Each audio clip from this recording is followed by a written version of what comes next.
जाकर कह दो कोई शोलों से चिंगारी से, जाकर कह दो कोई शोलों से चिंगारी से, फूल खिले हैं इस बार बड़ी ही तैयारी से, बड़ी ही तैयारी से।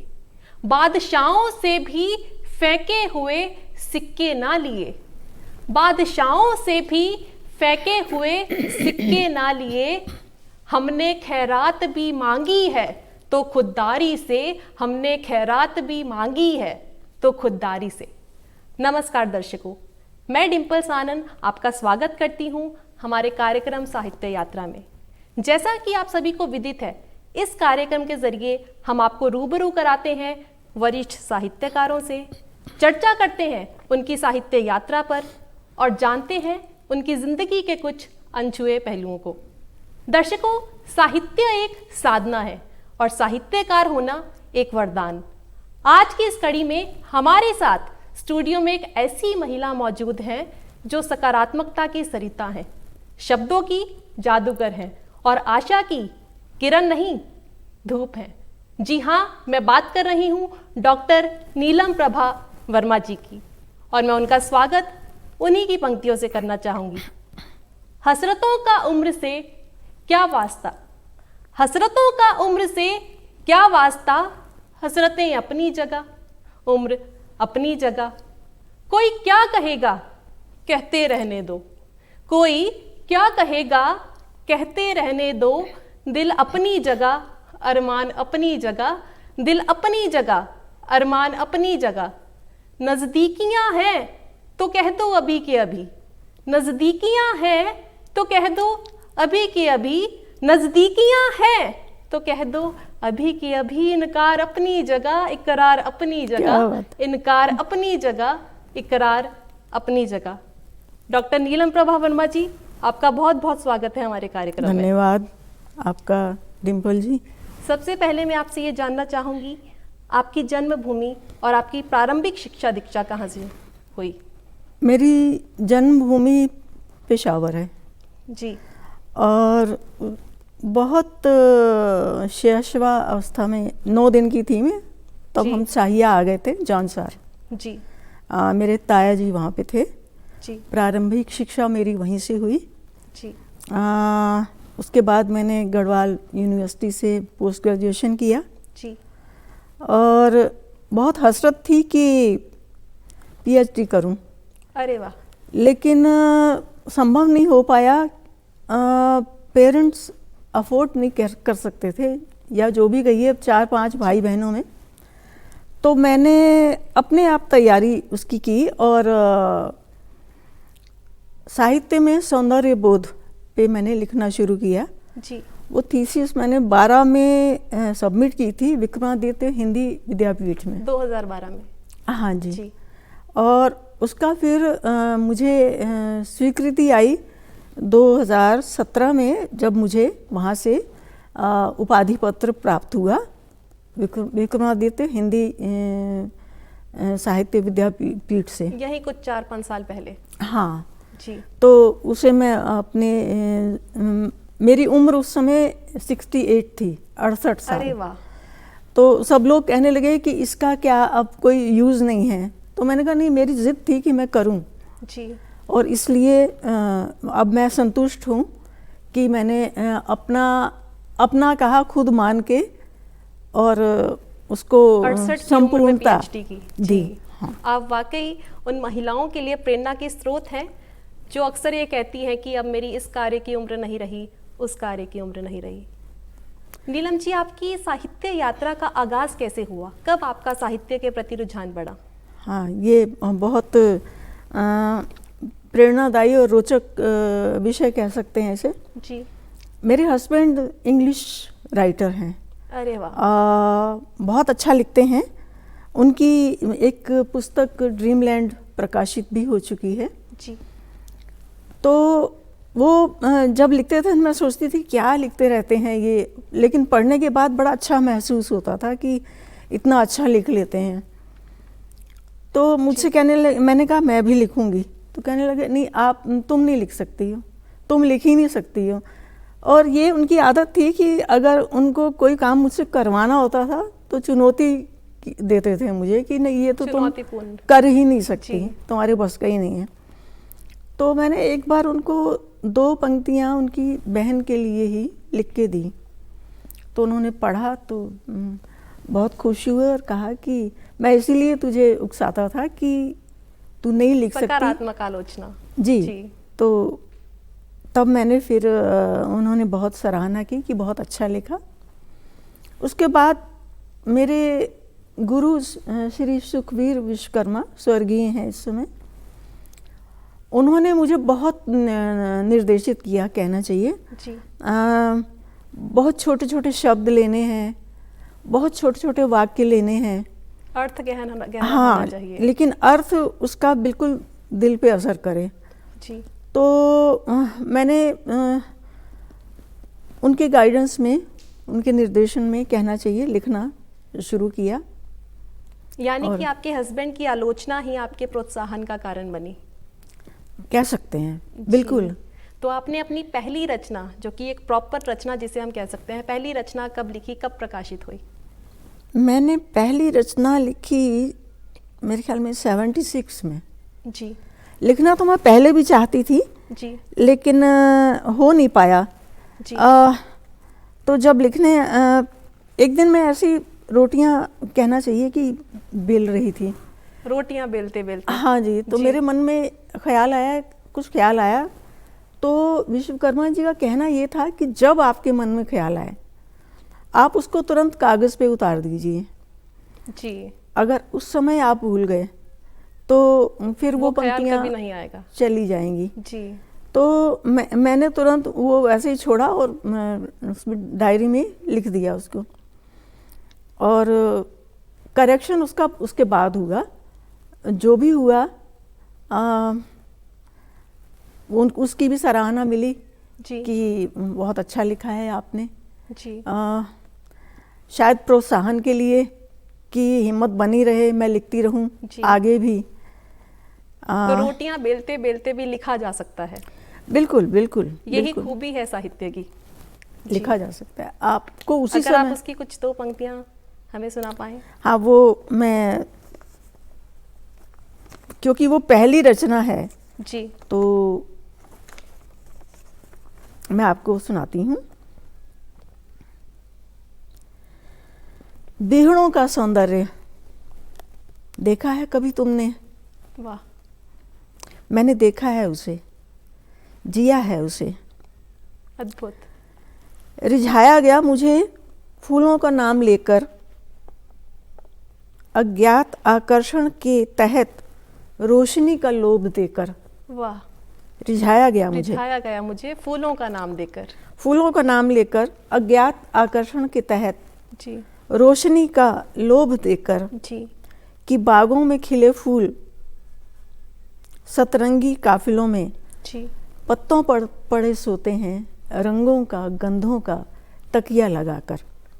रंगों का तकिया लगाकर, वाह क्या खूब ख्याल है। पत्तों पर पड़े सोते हैं, धन्यवाद, रंगों का गंधों का तकिया लगाकर। यहाँ अधखिली कलियां भी चिटक जाती हैं आहट पाकर। क्या बात है।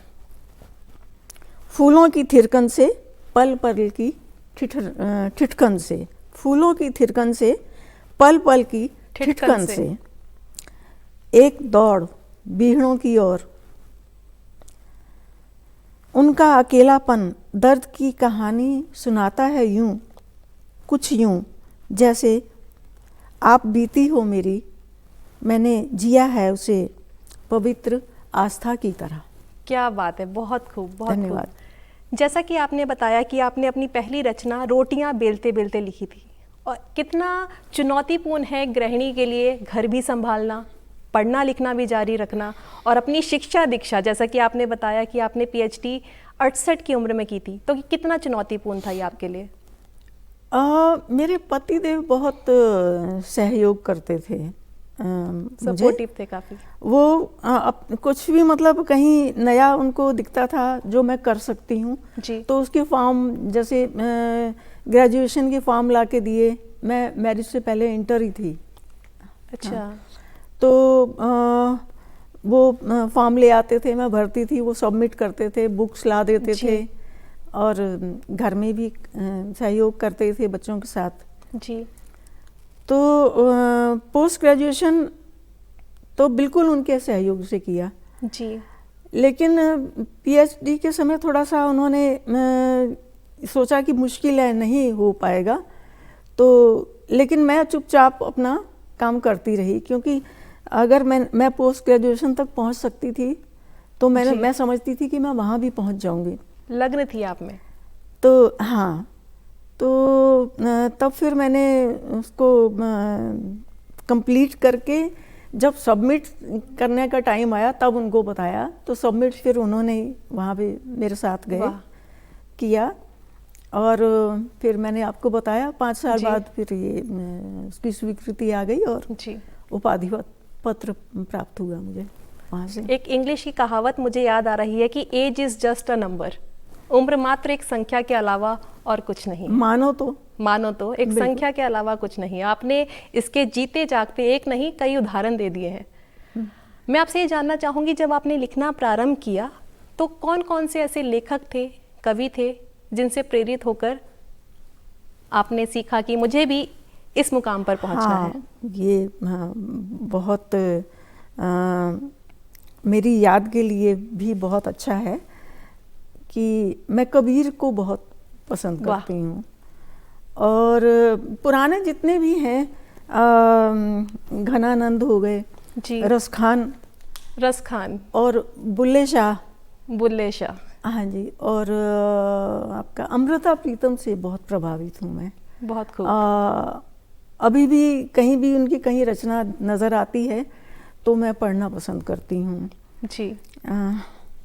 कुंडलियाँ वगैरह, ये छंद मुझे बहुत, हालांकि मैंने बहुत तुकांत भी लिखा है, लेकिन छंदबद्ध जितनी रचनाएं हैं, रसखान के सवैये, गिरधर की कुंडलियाँ, कबीर के दोहे, रहीम के दोहे, इससे आपको एक गाइडेंस भी मिलती है जी।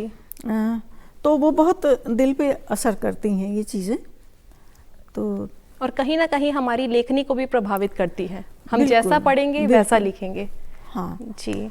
मुझे बुल्ले शाह की 2 पंक्तियां याद आ रही हैं कि चढ़ते सूरज ढलते देखे, बुझते दीवे बलते देखे। क्या बात है। चढ़ते सूरज ढलते देखे, बुझते दीवे बलते देखे, हीरे दा कोई मुल न जाने, खोटे सिक्के चलते देखे। क्या खूब लिखते थे, क्या खूब लिखते थे। अभी सुन के मेरे रोंगटे खड़े हुए जी, हैं। क्या मुझे बहुत पसंद है। जी। जैसा आपने जिक्र किया कि आपके गुरु सुखवीर विश्वकर्मा जी थे, ऐसा देखने में मिल रहा है कि आज की जो युवा नस्ल है, युवा पीढ़ी है, वह क्या कर रही है कि लिखती है और निरंतर लिखती ही जा रही है। देखने में पाया जाता है कि उनकी कोई गुरु नहीं है। तो आपके लिए गुरु का होना कितना ज़रूरी है? बहुत ज़रूरी है। बहुत ज़रूरी है। बहुत ज़रूरी है जी। होना चाहिए जी।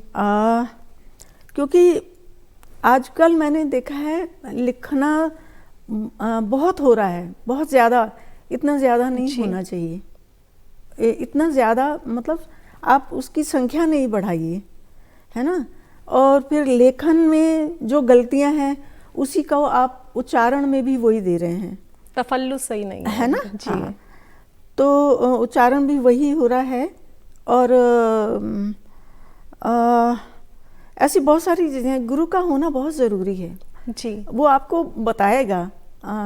और मैं तो खैर किसी की गुरु नहीं हूँ, ज़बरदस्ती बन जाती हूँ जब किसी को गलत बोलते सुनती हूँ, तो मैं उसको सही करने के लिए पहले पूछ लेती हूँ कि भाई ये गलत बोल रहे हो, बोलो तो मैं आपको सही शब्द बता दूँ।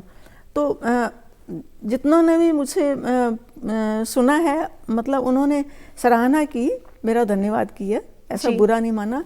इसके लिए मैं बहुत खुश हूँ कि नई पीढ़ी में सीखने की ललक है जी, और सुधारने की ललक भी है जी। लेकिन गुरु का होना बहुत ज़रूरी है, बहुत ज़रूरी है। और लिखने के लिए पढ़ना कितनी अहमियत रखता है। हाँ जी, आजकल तो सोशल मीडिया में देखिए आपको हर एक चीज़ मिल जाती है जी। आप अच्छा साहित्य पढ़िए जी। जितना हो सकता है जहाँ से खोज के पढ़ो। मैं अभी तक यही करती हूँ जी। अब ये इस स्टेज पे मैं इतना पढ़ चुकी हूँ और लिख चुकी हूँ जी कि कभी कभी हिम्मत नहीं होती, थोड़ा सा देखती हूँ कि ये अच्छा ये लिखा है, जी अभी इसे पढ़ूंगी। लेकिन अगर वो आपको पकड़ लेना वो जी। लाइन है, तो फिर मैं पूरा पढ़ती हूँ उसको, चाहे मुझ में हिम्मत होती है जी या नहीं होती। पढ़ना चाहिए जी। बिल्कुल, जी बहुत पढ़ना चाहिए और सुनना भी चाहिए, जो लेखक हैं उनसे सुनना चाहिए। और अक्सर हम साहित्यकारों के साथ ऐसा होता है कि हमें जब भी कुछ ख्याल आता है हम उसे पन्ने पर उकेर लेते हैं, और जितनी दफ़ा हम उसे पढ़ते हैं, महीने के बाद, 2 महीने के बाद, 3 महीने के बाद, हमें हर बार उसमें सुधार की गुंजाइश दिखाई देती है। क्या आपके साथ भी ऐसा होता है? बहुत होता है डिम्पल जी, ये तो बहुत होता है। इवन जो मेरी बुक्स पब्लिश हैं इस समय, वो रचनाएं भी कभी मैं देख लेती हूँ तो मैं सोचती हूँ अभी इसमें करेक्शन हो सकता था। आज तक आपके साथ ऐसा होता हाँ है? जी हो सकता, मतलब कभी ये सेटिस्फैक्ट्री संतोष नहीं हुआ मुझे कि ये ठीक लिखा हुआ नहीं, अभी इसमें और हो सकता था कुछ, अभी इसको और ठीक कर सकते हैं। और एक रचना को मेरे ख्याल जितनी बार आप देखोगे, आप दोहराओगे, आप उसको दोबारा उसमें कुछ ना कुछ ऐड शामिल करोगे, और कोई शब्द हटाओगे, कोई जोड़ोगे जो वहाँ पे सूटेबल हो, बहुत और वो फिर बहुत अच्छी हो जाती है रचना, पढ़ने में सुनने में अच्छी लगती है। यानी कि एक रचना कभी भी परिपक्व होती नहीं है, उसमें हर वक्त सुधार की कोई गुंजाइश होती है। मैं नहीं मानती, हाँ जी। नहीं होती।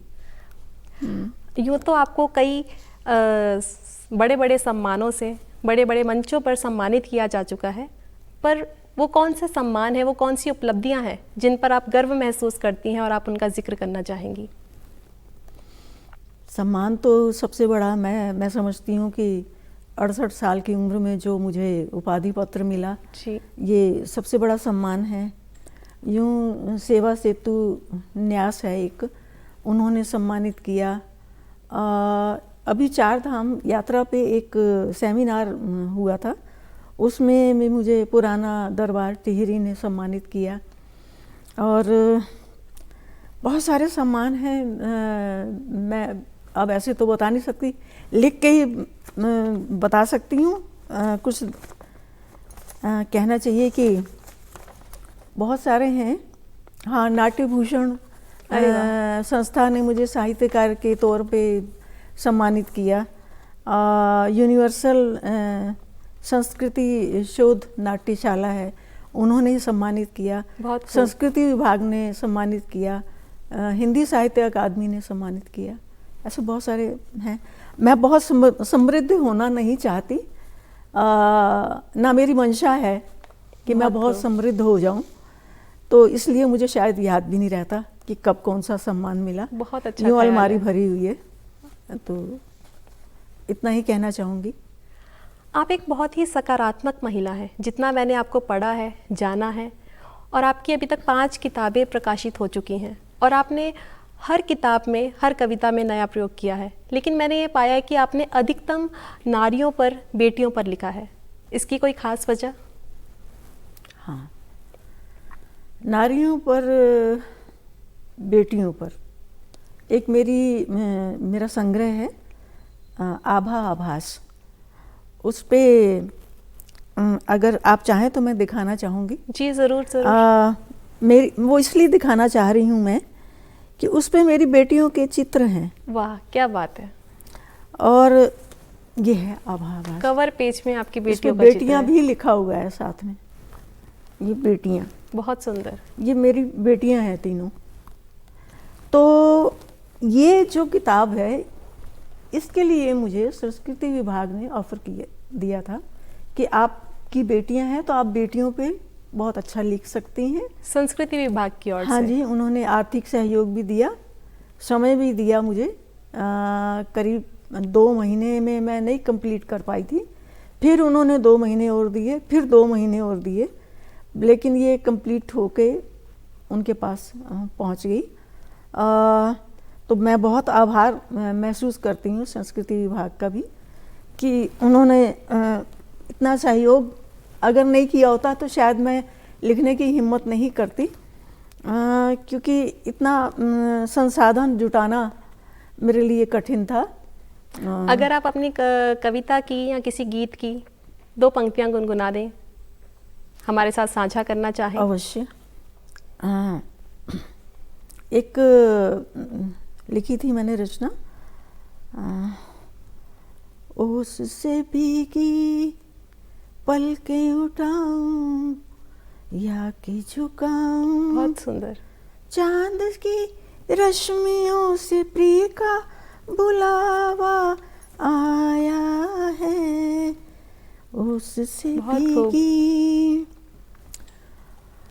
दूर से मन छल रहा, अनचाहा सा मिल रहा, स्नेह से तुझको रिझाऊं या कि बुलाऊं। बहुत सुंदर। हर तरफ नशा सा छाया है, उससे भीगी पलकें उठाऊं या कि झुकाऊं, चांद की रश्मियों से प्रिय का बुलावा आया। बहुत खूब, बहुत खूब, बहुत खूब। Thank you. यूँ तो ये चंद लंबे साहित्य यात्रा के लिए काफ़ी नहीं है, लेकिन मैं आपसे जानना चाहूँगी, यदि आज के युवा को, आज की युवा नस्ल को आप कोई सुझाव, नसीहत, मशवरा देना चाहें तो आप क्या कहना चाहेंगी? हाँ, मैं यही कहना चाहती हूँ नई पीढ़ी को, ऐसी बात नहीं है कि नई पीढ़ी में बहुत ख़राब ही लिखा जा रहा है। मेरे सामने सबसे पहले आप ही उदाहरण हैं, डिम्पल जी। बहुत शुक्रिया। इतना अच्छा लिख रही हैं, मैं तो हैरान हूँ। मैं आपसे हमेशा पूछती रहती हूँ कहाँ सीखा, कैसे सीखा। ये आपका लेकिन बड़प्पन है। बड़ी खुशी होती है कि अच्छा भी लिखा जा रहा है, लेकिन लिख के आपने ये सोचा कि अरे मैं तो कविता लिखने लग गया या लग गई, तो आपने अपने लिखना एक के बाद एक के बाद एक के बाद लिखना शुरू कर दिया। पढ़ना में आप कुछ भी लिख रहे हैं, कुछ भी पढ़ रहे हैं, एक अच्छे राइटर हैं, लेकिन वो इतनी संख्या में लिखते हैं कि, और उसको मात्रा नहीं, क्वालिटी होनी चाहिए। हाँ, उसको आप बार बार उसका क्या कहना चाहिए, रिपीट कर रहे हैं उसी चीज़ को। जैसा कि कहा कि उसमें सुधार की आवश्यकता हर बार होती है। बिल्कुल, बिल्कुल। तो ज़्यादा से ज़्यादा पढ़ा जाए। हाँ, छोटे शब्द हों, बहुत बड़े आसान शब्द हों। अभी जो मैंने रचना पढ़ी वो, उसमें कोई ऐसा मुश्किल शब्द नहीं है जो किसी की समझ में ना आए। आम बोलचाल भाषा के शब्द हैं वो, तो वो समझ में आने चाहिए। और वाक्य या जो भी उसकी लाइनें हैं बहुत छोटी छोटी हों, ताकि देखिए अगर हम बहुत लंबी लाइन पढ़ रहे हैं, अगला पकड़ पा रहा है नहीं, पाठक तक अगर उसका अर्थ, उसकी प्रकार, उसकी विधा नहीं पहुंच पा रही है तो बेकार है। नीलम जी, बहुत अच्छा लगा आप हमारे कार्यक्रम में आए। आपने हमारे कार्यक्रम की शोभा बढ़ाई, अपना कीमती वक्त हमें दिया। दर्शकों, जैसा कि, बहुत धन्यवाद। बहुत शुक्रिया। जैसा कि नीलम जी ने आपसे बताया कि आपको ज़्यादा से ज़्यादा पढ़ना है, और ना सिर्फ पढ़ना बल्कि अपनी मात्रा को कम रख के, अपनी लेखनी को कम रख के उसकी क्वालिटी पे ज़्यादा ध्यान देना है, सरलता लानी है अपनी लेखनी में, और बहुत सारा ना लिखकर ज़्यादा से ज़्यादा पढ़ें, ज़्यादा से ज़्यादा सुने। आशा करती हूँ आपको आज का कार्यक्रम बहुत पसंद आया होगा। अपना ख्याल रखिए, हंसते रहिए, मुस्कुराते रहिए, और मिलते हैं अगली कड़ी में।